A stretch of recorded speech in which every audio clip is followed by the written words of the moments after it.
नमस्कार, मैं शंभू कुमार सिंह और आप देख रहे हैं नेशनल दस्तक। यूपी चुनाव में क्या होगा मुझे सचमुच नहीं पता है। यूपी में किसकी सरकार बनेगी मुझे सचमुच नहीं पता है। लेकिन यूपी में जिस तरह से ओबीसी के विधायक, ओबीसी के मंत्री बीजेपी से अलग हो रहे हैं और जिस तरह का वो आरोप लगा रहे हैं कि किस तरह से पिछड़ों का, किस तरह से शेड्यूल कास्ट का, किस तरह से मुसलमानों के साथ हुआ है, तो क्या ये सब लोग बैठ के खेल देख रहे थे?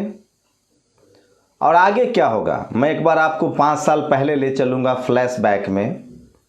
ऐसा नहीं है कि ये सब चीज़ें पहले नहीं हो रही थी। जब कांग्रेस थी, मायावती जी की सरकार थी, दंगे नहीं हो रहे थे, पुलिस की गुंडागर्दी नहीं थी, अपराधियों पर नकेल कसा गया था। समाजवादी पार्टी की सरकार थी, आप बोल सकते थे, सवाल कर सकते थे।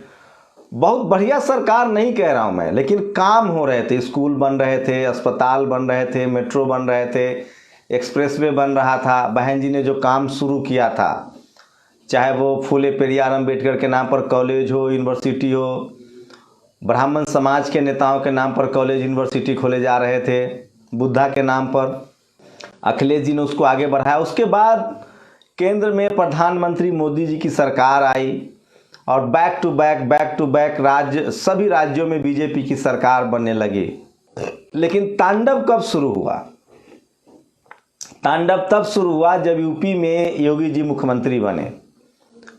सोचिए, फेसबुक पोस्ट लिखने पर लोगों को गिरफ्तारी होने लगी। प्रशांत कनौजिया, जो आज राष्ट्रीय लोक दल के एससी मोर्चा के अध्यक्ष हैं, उनको 2 बार यूपी पुलिस ने गिरफ्तार किया। सोशल मीडिया पर लिखने की वजह से गिरफ्तारी हुई। दर्जनों, सैकड़ों पिछड़ों को गोली मार दिया गया, इनकाउंटर कर दिया गया ठोको नीति के तहत। मुस्लिम समाज के लोग जो सीएनआरसी के खिलाफ धरना प्रदर्शन कर रहे थे, उनके यूपी में, लखनऊ में बैनर पोस्टर लगाए गए। हम जैसे उन तमाम सोशल मीडिया के पत्रकारों को रोज डर के साए में जीना पड़ता है कि पता नहीं कब दिल्ली पुलिस, जो अमित शाह के अंदर है, या कब योगी जी की पुलिस यूपी से आए और हमें उठा के ले जाए। सोचिए, मेरे एक दोस्त हैं, बैंक में मैनेजर हैं, हस्बैंड वाइफ, उनसे 50 लाख रुपए लिए गए, 40 लाख रुपए एक ठाकुर समाज के वकील ने, जो बिजनेस करता है लैंड का, और उनके पैसे नहीं लौटाए गए। मैंने उनको भरोसा दिलाया कि कानून पर भरोसा रखिए, कानून की चक्की महीन पीसती है, लेकिन पीसेगी ज़रूर। आज वो आरोपी जेल में है, लेकिन कोई बात करने के लिए तैयार नहीं है। तो किस तरह से मुझे रोज़ हज़ारों कॉल आते हैं, सैकड़ों कॉल उठाता हूँ, इरिटेट होता हूँ, लेकिन उठाता था। सुदूर गांव से, जिलों से सबसे ज़्यादा यूपी से कॉल आते कि हमारे ज़मीन पर कब्जा कर लिया गया। लेकिन जातिवाद का जो जहर था वो ज़रूर लोगों को भुगतना पड़ा। और ख़ासकर बीजेपी के आने के बाद जो ओबीसी की जातियां थी, कुर्मी, कोयरी, यादव, मौर्य, शाकिन, सबको लगा कि जाति का जो जहर है वो उनको भी नहीं छोड़ेगा। मायावती जी की सरकार में सवर्ण समाज अपना जातिवादी रंग नहीं दिखा सकता था।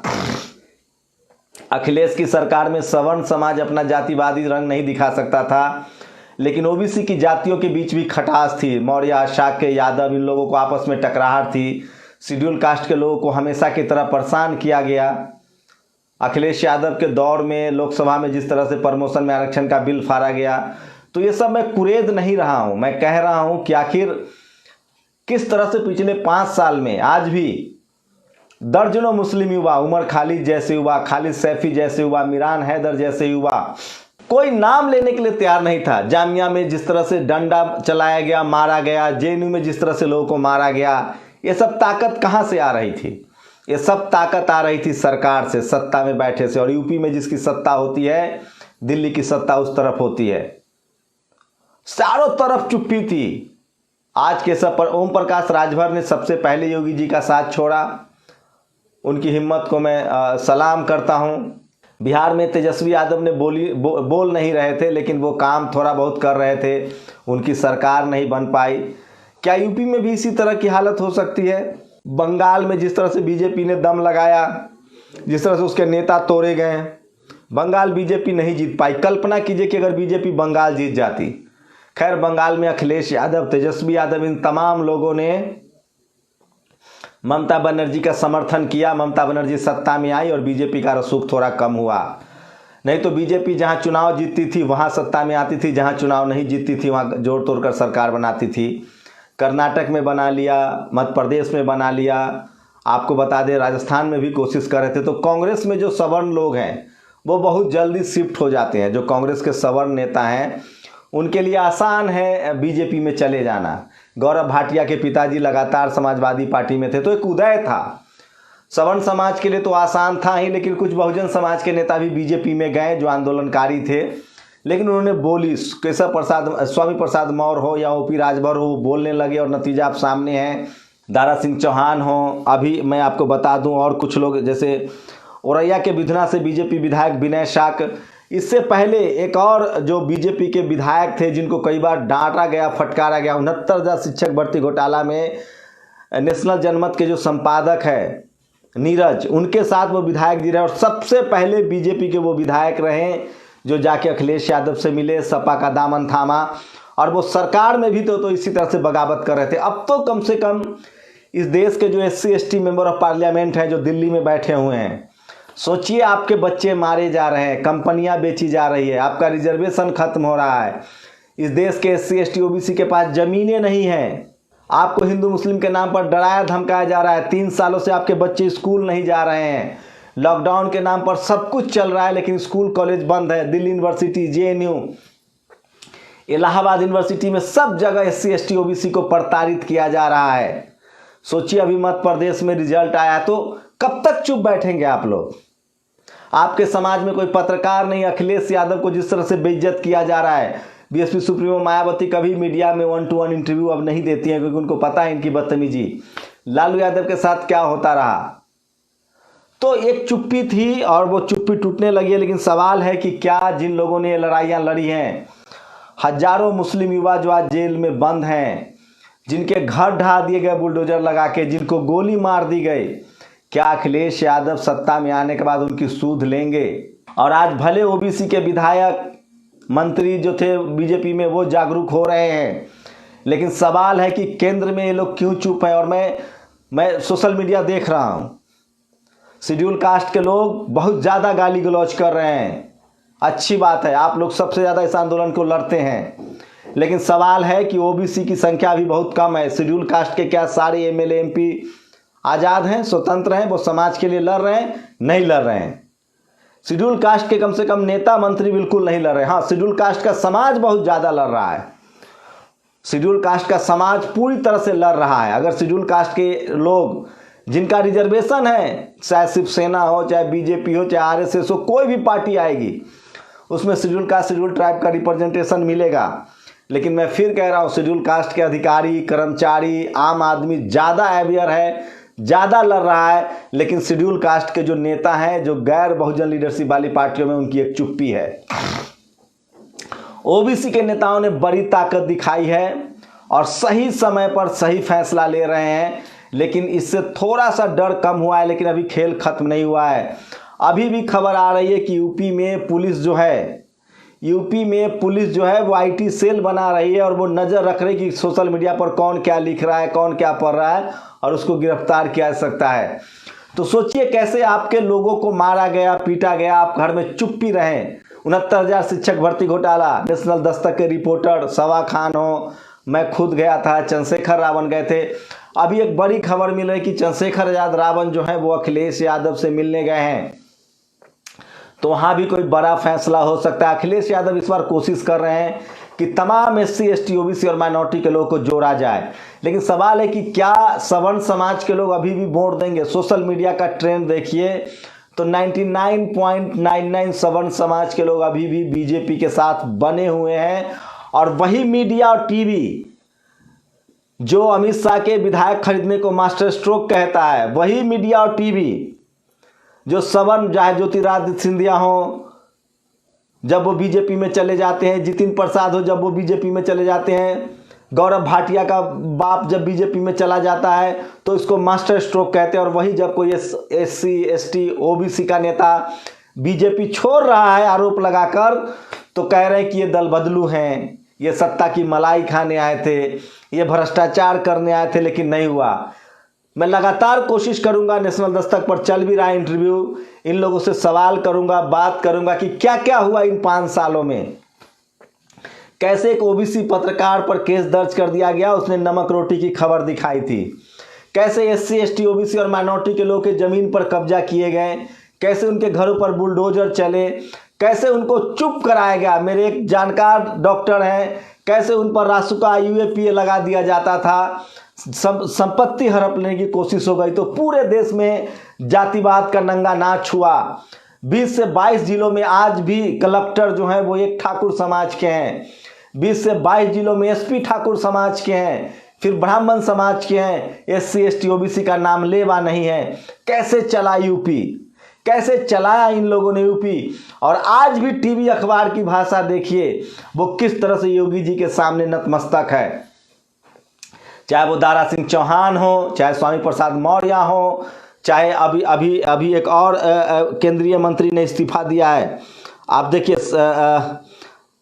बड़ा ओबीसी समाज, मैं आपको बता रहा हूँ, वो ये देखिए डॉक्टर धर्म सिंह सैनी। तो ये तमाम एससी एसटी ओबीसी के लोग हैं जो अलग हो रहे हैं, लेकिन सवाल है कि ये चुप्पी कब तक रहेगी।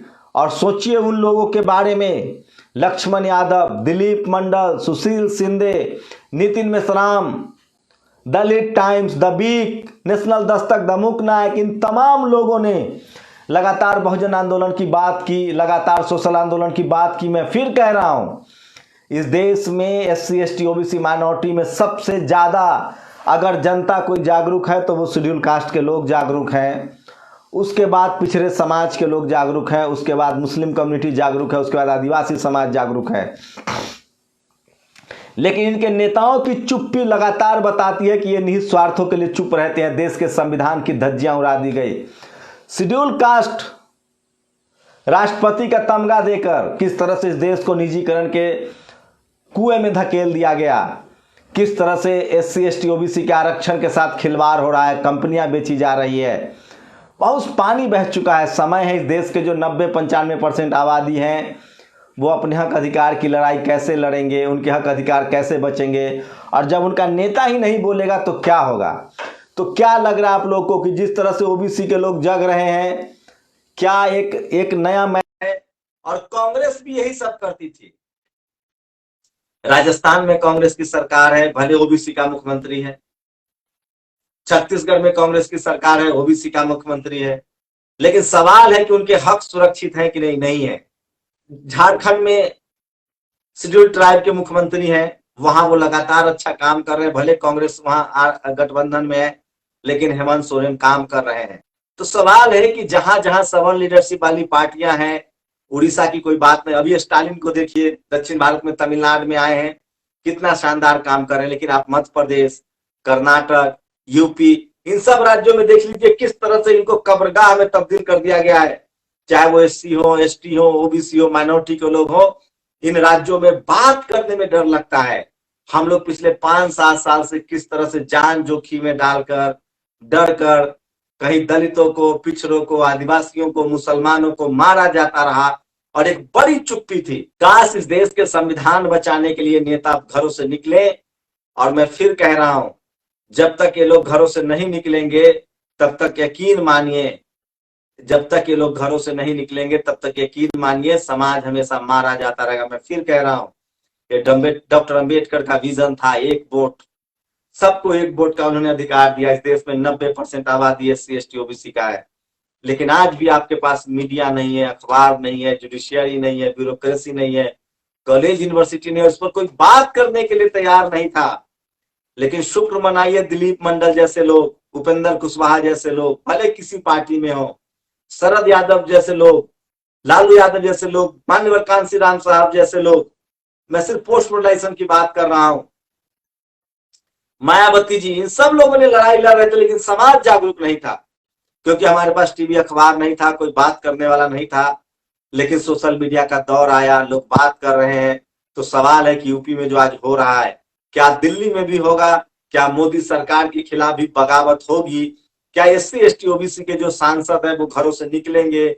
जिस तरह से कंपनियां बेची जा रही है, जिस तरह से आरएसएस सम्राट अशोक का जिस तरह से अपमान किया जा रहा है, आज पटना में सम्राट अशोक के मानने वाले शाक्य वंश के लोग, कुशवाहा, ओबीसी की जातियां, शेड्यूल कास्ट के लोग, सोचिए जो बाबा साहब ने जिस बुद्ध को कहा, जिस सम्राट अशोक के की पूरी दुनिया में पहचान है, उसको किस तरह से जातिवाद में लपेटा जा रहा है, उसको किस तरह से डिरेल किया जा रहा है। तो बीजेपी हर चीज से छेड़छाड़ कर रही है। आरएसएस इस देश के बहुसंख्यक आबादी की आइडियोलॉजी के खिलाफ है। निजीकरण इसलिए किया जा रहा है कि आपके बच्चे न पढ़ पाए, न लिख पाए, न नौकरी कर पाए। सोचिए क्या ऐसी कौन सी ताकत है? सारे सवर्णों के पास सारा संपत्ति है, शहरों में जमीन उनकी, शहरों में मकान उनका, शहरों में सारे बिजनेस उनके, सारे जज उनके, सारे कॉलेज प्रोफेसर यूनिवर्सिटी में उनके, सारे बिजनेस उनके। क्या ऐसी क्या वजह है? इसकी वजह है बेईमानी, इसकी वजह है संविधान लागू नहीं किया गया, जेलों में एससी एसटी ओबीसी माइनॉरिटी के लोग बंद है। हमारे जैसे कुछ लोग जो पत्रकारिता करने आए, हमने डिप्लोमा किया Indian institute of mass communication से, जहां से ये तमाम बड़े पत्रकारिता का सबसे बड़ा इंस्टीट्यूट, चाहे वो मीना कोटवाल हो, चाहे अशोक दास हो, चाहे शंभू कुमार सिंह हो, चाहे सुमित चौहान हो, ये सब हम लोग आईएमसी से पास आउट हुए। लेकिन टीवी अखबार में हमें काम नहीं करने दिया गया। हमने वहां भी 10 साल 12 साल काम किया, लेकिन आप बात नहीं कर सकते थे, आपको टॉर्चर किया जाता था, आप सम्मान से नौकरी नहीं कर सकते थे। सोशल मीडिया आया, हम लोगों ने अलग राह बनाई, दिलीप मंडल ने एक राह बताया, आज नेशनल जनमत हो, द वीक हो, सब लोग काम कर रहे हैं। लेकिन सवाल है कि हम लोग अपनी जान हथेली पर रखकर सीमित संसाधन में काम कर रहे हैं। समाज बढ़ चढ़कर साथ दे रहा है, लेकिन पॉलिटिकल लीडरशिप की चुप्पी है। और जिस तरह से अखिलेश यादव अब मीडिया को हैंडल कर रहे हैं, सोचिए जाटों के साथ क्या हुआ। किसान जाट आंदोलन कर रहे थे, मीडिया ने कैसे उनको बदनाम किया। गुर्जरों के साथ क्या हुआ, गुर्जर जब आरक्षण की लड़ाई लड़ रहे थे, उनको गोलियां मारी गई, सरकार किसकी थी? वाजपेयी की सरकार में एक से एक फैसले हुए हैं। सोचिए, सफाई कर्मचारियों की नौकरी चली गई, वाजपेयी की सरकार में पेंशन योजना खत्म की गई, और मोदी जी उसको आगे बढ़ा रहे। आज पूरे सिस्टम पर, चाहे वो चपरासी से लेकर प्रिंसिपल सेक्रेटरी तक के एक जाति विशेष के लोग, धर्म विशेष के लोग बैठे हुए हैं, बिल्कुल डाइवर्सिटी नहीं है। और मैं फिर कह रहा हूं, बीजेपी से तो उम्मीद ही नहीं कर सकते क्योंकि उनकी पूरी विचारधारा है, लेकिन कांग्रेस पर भी वही सब सवाल पैदा होते हैं। इसीलिए मैं कह रहा हूं, एससी एसटी ओबीसी माइनॉरिटी को अपनी बहुजन लीडरशिप वाली पार्टियां ही चुननी चाहिए। कांग्रेस में भी आज भी वही स्थिति है, टॉप लेवल के जो सारे पद है वो गैर सवर्णों के पास नहीं है। अब जाके थोड़ी बहुत भागीदारी दी जा रही है। चन्नी साहब के साथ क्या हो रहा है? पंजाब में वो सीएम बनाए गए हैं, शानदार काम कर रहे हैं, सड़कों पर घूम रहे हैं, 42% उनकी आबादी है। हम क्यों नहीं बनेंगे मुख्यमंत्री भाई? 20% मुसलमान है यूपी में, उनको आप भागीदारी डिप्टी सीएम क्यों नहीं दीजिएगा? आपको देना पड़ेगा। बीजेपी ने क्या किया था? यही तो क्या था। क्या आप लोग को लगता है आज भी सवर्ण समाज के लोग बीजेपी को वोट, सपा गठबंधन को वोट करेगा? भले उसके इक्का दुक्का नेता चले आए, माफ कीजिएगा, तो भले इक्का दुक्का लोग नेता चले आए, लेकिन मैं अभी भी दावे के साथ कह रहा हूं कि जाति और धार्मिक वजहों से सवर्ण समाज के लोग जो है वो अभी भी बीजेपी के साथ बने हुए हैं। और क्यों नहीं बने रहेंगे? एक दिन में बीजेपी ने इकोनॉमिक वीकर सेक्शन के नाम पर, बिना किसी जांच पड़ताल के, बिना किसी आंकड़ा के, सवर्ण समाज को 10% का आरक्षण दे दिया, जबकि ओबीसी पर क्रीमी लेयर लगा दिया गया। बहुत तांडव हुआ है। मैं शुक्रिया अदा कहता हूं तमाम लोगों का। किसका नाम लो, जितेंद्र नारायण सिंह समस्तीपुर बिहार के रहने वाले, दिलीप मंडल, लक्ष्मण यादव, सुशील सिंधे मध्य प्रदेश के रहने वाले, उन तमाम साथियों का जिनको सुबह ट्विटर पर फॉलो करता हूं, फेसबुक देखता हूं, जिनको देर रात तक फॉलो करता हूं, जो जहां भी कहीं अत्याचार हो। हाँ, इस पूरे दौर में चंद्रशेखर आजाद रावण ने अपनी लड़ाई लड़ी, मायावती जी ने ट्वीट करते रहे। मैं फिर कह रहा हूं, इस देश में जो सोशल जस्टिस की लड़ाई है, उसमें अगर किसी की सबसे ज्यादा भागीदारी है तो वो शेड्यूल कास्ट की है, शेड्यूल कास्ट के अधिकारियों की है, कर्मचारियों की है। वो जी जान से लड़ते हैं, लेकिन शेड्यूल कास्ट के नेताओं की चुप्पी लगातार है। लेकिन ओबीसी की जो चुप्पी है वो बहुत घातक है। शेड्यूल कास्ट के लोगों की मजबूरी समझी जा सकती है, लेकिन ओबीसी जो 60% आबादी है, उसकी चुप्पी ने बहुत कुछ बर्बाद किया है। अब जो चीज यूपी में हो रहा है, क्या वो दिल्ली में भी होगा? अगर योगी की सरकार शोषण कर रही थी एससी एसटी ओबीसी की, तो क्या मोदी की सरकार नहीं कर रही है? क्या मोदी के बाद मोदी सरकार के साथ भी बगावत करेंगे? क्या एससी एसटी ओबीसी माइनॉरिटी के नेता आप घरों से निकलेंगे? मुझे नहीं पता निकलेंगे कि नहीं निकलेंगे, लेकिन डर तो खत्म होगा। लोग फिर से बात करना शुरू करेंगे, सवाल करना शुरू करेंगे। जिस तरह से एनकाउंटर हुआ, जिस तरह से मुसलमानों को, पिछड़ों को, आदिवासियों को, शेड्यूल कास्ट के लोगों को जेल में डाला गया, सवाल तो पूछना पड़ेगा। कब तक आप डट के रहेंगे? कब तक डरे रहेंगे? अगर आप डरेंगे तो आपके आने वाली नस्लें गूंगी हो जाएगी। बाबा साहब की जो पूरी लड़ाई है, सोचिए, ये लड़ाई आज से नहीं चल रही है।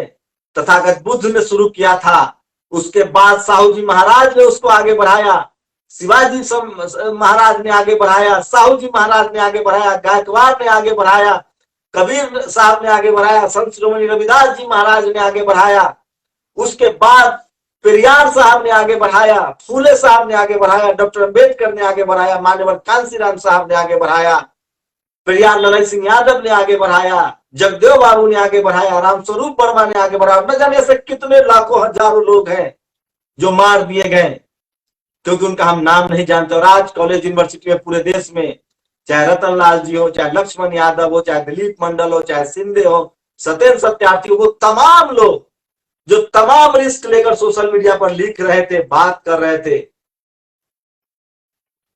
लेकिन चीजें बदलने का भी नाम नहीं ले रहा है। आज भी टीवी अखबार लगातार अखिलेश यादव को, मायावती जी को लड़ाने की कोशिश कर रहा है, बदनाम कर रहा है। मैं एससी एसटी ओबीसी माइनॉरिटी के लोगों से अपील करता हूं कि आप किसी भी पार्टी के समर्थक हो सकते हैं, चाहे सपा के हो, बसपा के हो, लेकिन आपका दुश्मन कॉमन है। जातिवादी जो लोग हैं वो आपके कॉमन दुश्मन है, जो मनुवादी लोग हैं वो आपके कॉमन दुश्मन है, जो ब्राह्मणवादी लोग हैं वो आपको कॉमन दुश्मन है। वो तमाम सवर्ण पत्रकार जो अपने आप को प्रोग्रेसिव कहते हैं, जो बीजेपी के खिलाफ बोलते भी हैं, लेकिन जैसे ही जीबी पंथ का मामला आएगा, जैसे ही एसटी एक्ट का मामला आएगा, जैसे ही आरक्षण का मामला आएगा, जैसे ही निजीकरण के खिलाफ बोलने का बात आएगी, वो नहीं बोलेंगे। इस देश में धर्म के नाम पर अत्याचार होता है, उसमें वो बोलेंगे, लेकिन 90% मुसलमान ओबीसी है, उसके समर्थन में नहीं बोलेंगे। मैं फिर कह रहा हूं, इस देश को जो संविधान में बाबा साहब ने जोड़ने की कोशिश की है, एससी एसटी ओबीसी माइनॉरिटी, जिनका आरक्षण है, जिनको संविधान में अधिकार दिए गए हैं, उनकी जिम्मेदारी है कि वो संविधान बचाए। और मुझे लगता है कि समय आ गया है, और तमाम जो असंवैधानिक काम हुए हैं, जिस तरह से कैबिनेट सेक्रेटरी बनाने में, जिस तरह से यूपीएससी को डिरेल करके, आरक्षण को हटा करके, एग्जाम को हटा करके, लैटरल एंट्री करके सेक्रेटरी बनाए गए हैं, उनके खिलाफ राष्ट्रपति जी को बोलना चाहिए। जिस तरह से के आर नारायण साहब ने बिल वापस, जजों की भर्ती की प्रक्रिया वापस कर दी थी, कॉलेजियम सिस्टम पर सवाल उठाए थे, हमारे माननीय राष्ट्रपति जी को उठाना चाहिए। उनके नाम पर वोट लिया गया है, माननीय राष्ट्रपति जी के नाम पर, कि हमने दलित को राष्ट्रपति बनाया, अब हमें वोट दीजिए। जातियों में आपको बांटा जा रहा है। मैं फिर कह रहा हूं, हम लोग किसी के खिलाफ नहीं है, न किसी जाति के, न किसी मजहब के। जो संविधान है उसको बनाए रखना पड़ेगा, इसके लिए हमारे पुरखों ने कुर्बानी दी है। ये संविधान इस देश को एक धागे में बांधता है, ये संविधान इस देश को बचाता है। लेकिन जिस तरह से डेमोक्रेटिक स्ट्रक्चर को खत्म किया गया, जिस तरह से सोशल स्ट्रक्चर को खत्म किया गया, आप सरकार से सवाल पूछेंगे तो आपको जेल में डाल दिया जाएगा। आपकी जाति देखी जाती है, आपका धर्म देखा जाता है, आपका मजहब देखा जाता है, उसके बाद आपको न्याय मिलता है, अन्याय होता है। क्या वजह है कि आज भी इस देश के 10% लोगों का तमाम संसाधनों पर कब्जा है, चाहे वो मीडिया हो, जुडिशरी हो, ब्यूरोक्रेसी हो। हमें पॉलिटिकल भागीदारी मिली है, और मैं फिर कह रहा हूं, जब तक ये लोग चुप्पी नहीं तोड़ेंगे, यकीन मानिए, अब क्या केंद्र में जिस तरह से, अगर यूपी में इस तरह से हो रहा है योगी जी के खिलाफ, 1 दर्जन से ज्यादा विधायक लाइन में है, 3 कैबिनेट मंत्री इस्तीफा दे चुके हैं जो ओबीसी समाज से है, तो क्या केंद्र में ऐसी चीजें नहीं हो रही है? मुझे लगता है केंद्र में भी जो लोग बैठे हुए हैं उनको बोलना चाहिए, उनको चुप्पी तोड़नी चाहिए। अगर ये मुल्क ही नहीं बचेगा, ये संविधान ही नहीं बचेगा, तो सोचिए, आजादी के 70 साल बाद भी एससी एसटी के लोग रिजर्व सीट से अलग चुनाव नहीं लड़ पाते हैं, ओबीसी के लोग चुनाव नहीं लड़ पाते हैं, जबकि आपकी 60% आबादी है। वो क्या वजह है? क्योंकि आप बोल नहीं पाते हैं, आप डरे सहमे रहते हैं। डर मन से निकालिए और डेमोक्रेटिक तरीके से संविधान बचेगा, तभी आप बचेंगे। अगर इस संविधान ने आपको एक वोट का ताकत नहीं दिया होता तो आपको कोई पूछने वाला नहीं था। आपके बच्चों को जिस सोचिए, रोहित वेमुला के साथ क्या हुआ, कोई हिसाब करेगा उसका? पायल तडवी के साथ क्या हुआ, डेल्टा मेघवाल के साथ क्या हुआ, क्या हम सब भूल जाएंगे? हम बात करते रहेंगे, हम कभी नहीं भूलने वाले हैं। हमें रोज डरा के रखा जाता है, रोज डर के साए में, पता नहीं कब किस दिन पुलिस उठा के ले जाएगी, क्योंकि हम सवाल पूछते हैं। हम पत्रकारिता नहीं कर सकते हैं, हम सवाल नहीं पूछ सकते हैं। आप पिछड़ा है, शेड्यूल कास्ट है, शेड्यूल ट्राइब है, माइनॉरिटी है, तो आप सरकार से सवाल नहीं पूछ सकते हैं। राम राज के नाम पर गुंडा राज चला है, आंकड़े बता रहे हैं, लेकिन किससे कहा जाए? हमारे नेताओं की लंबी चुप्पी होती है, वो बात नहीं कर पाते हैं। पता नहीं वो मीडिया के सामने जाते हैं तो क्यों चुप रह जाते हैं। लेकिन अब तो हजारों लाखों सोशल मीडिया पर लोग लिख रहे हैं। 2 घंटा सोशल मीडिया ही पढ़ लीजिए, नेशनल दस्तक ही देख लीजिए, देखिए कि क्या बातचीत हो रही है। अब सोचिए, सबक नेता जब कांग्रेस से बीजेपी में जाता है तो मास्टर स्ट्रोक, सपा बसपा से बीजेपी में जाता है तो मास्टर स्ट्रोक, और जब कोई गैर सबर नेता बीजेपी छोड़ता है तो वो दल बदलू। अरे स्वामी प्रसाद मौर्य जी, ऐसे लोग को जवाब दीजिए। दारा सिंह चौहान जी, ऐसे लोग को जवाब दीजिए। मैं इमोशनल नहीं हो रहा हूं, मैं फिर कह रहा हूं, पिछले 5 सालों में जो तकलीफ मैं भोग रहा हूं, जो मैं रोज फोन उठाता हूं, लोगों का केस दर्ज नहीं होता है, रेप हो जाता है, जमीन पर कब्जा कर लिया जाता है, नौकरी में मारा जाता है, ये सब चीज खत्म होना चाहिए। और ये तभी खत्म होगा जब हमारे हाथ में सत्ता आएगी और हम संविधान इस देश में लागू कर पाएंगे, जिसमें सबको बराबर का अधिकार है। आप लोग की क्या प्रतिक्रिया, अपनी प्रतिक्रिया जरूर दीजिए। यूपी चुनाव में अभी बहुत कुछ बचा हुआ है, देखना है कि किस करवट ले रहा है। लेकिन एक बात है कि समाज बहुत बदल रहा है, ओबीसी की चुप्पी टूट रही है। और स्टालिन ने जिस तरह से लड़ाई करके नीट में आपको 27% रिजर्वेशन दिलाया है, अगर आपके नेता, अगर एससी एसटी ओबीसी माइनॉरिटी के लोग अपने नेताओं से सवाल पूछने लगे, और जिस दिन उनका नेता जागरूक हो जाएगा, इस देश में संविधान लागू हो जाएगा पूरी तरह से। उसी दिन ये देश फिर से सम्राट अशोक का, शिवाजी महाराज का, साहू जी महाराज का, संत गाडगे का, कबीर का, रविदास का, बुद्ध का, सम्राट अशोक का देश बनेगा। सोने की चिड़िया बनेगा, विश्वगुरु बनेगा। जब हमारे कॉलेज यूनिवर्सिटी बनेंगे, जब हमारे अस्पताल बनेंगे, सबको दवाई मिलेगी, शिक्षा मिलेगी, जब सबको, और इसी समाज के आदमी हम सीमा पर भी सुरक्षित रखेंगे अपने देश को। इस देश का, मैं फिर कह रहा हूं, बीजेपी के 2 कार्यकर्ता आपके घरों में, एक टीवी और एक अखबार, और इनको किसी कीमत पर बायकॉट कीजिए। यही आपके सबसे बड़े दुश्मन है। आपकी क्या प्रतिक्रिया, अपनी प्रतिक्रिया जरूर दीजिए। तो अभी का ताजा अपडेट है कि 7-8 से ज्यादा जो है नेता वो बीजेपी से छोड़ चुके हैं और सपा में जा रहे हैं। शुक्रिया। नेशनल दस्तक की आपसे गुजारिश है कि अगर इसको बचाना चाहते हैं तो नेशनल दस्तक को सब्सक्राइब करने के लिए रेड कलर के सब्सक्राइब बटन को दबाएं, फिर बेल आइकन की घंटी दबाएं। नेशनल दस्तक को बचाने के लिए बहुत जरूरी है कि हर खबर को शेयर करें, लाइक करें, कमेंट जरूर करें।